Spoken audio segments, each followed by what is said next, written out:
السلام عليكم ورحمة الله وبركاته، وحياكم الله أحبتي وأعزائي وأصدقائي إلى المجلس السادس من مجالس الشهر رمضان المبارك. أعاننا الله وإياكم على صيامه وقيامه والتزود فيه من الطاعات. أحبتي في الله، نتكلم اليوم عن الحكمة من صيام شهر رمضان، فإن الله عز وجل ما فرض علينا أي عمل من الأعمال إلا لحكمة بالغة وتامة، ومن تلك العبادات الصيام، فله حكمة كبيرة، منها أن الصيام عبادة لله سبحانه وتعالى يتقرب بها العبد إلى الله بترك محبوبات ومشتهيات نفسه من الأكل والشرب والجماع واللهو واللعب والعبث، كلها يتركها لأجل الله سبحانه وتعالى. ومن حكم الصيام أن يحقق العبد التقوى. يا أيها الذين آمنوا كتب عليكم الصيام كما كتب على الذين من قبلكم لعلكم تتقون. ومن حكم الصيام أن الصائم يتخلى قلبه للذكر والتفكر في مخلوقات الله سبحانه وتعالى،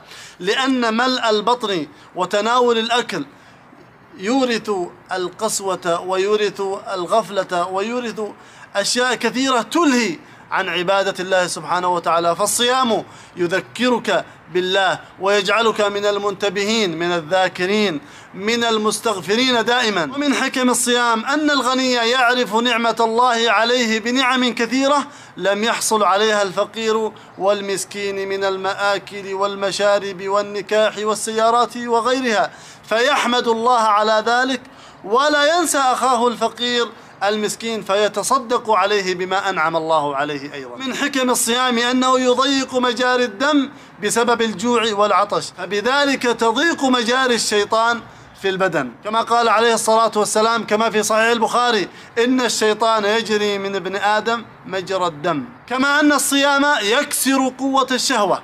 واسمعوا أحبتي الشباب إلى هذا الحديث العظيم، يقول عليه الصلاة والسلام كما في صحيح البخاري: يا معشر الشباب من استطاع منكم الباءة فليتزوج، ومن لم يستطع فعليه بالصوم فإنه له وجاء. إلى هنا وصلنا إلى نهاية هذا المجلس المبارك من مجالس شهر رمضان، وفقنا الله وإياكم لكل خير، وإلى لقاء آخر غدا بإذن الله. نستودعكم الله الذي لا تضيع ودائعه، والسلام عليكم ورحمة الله.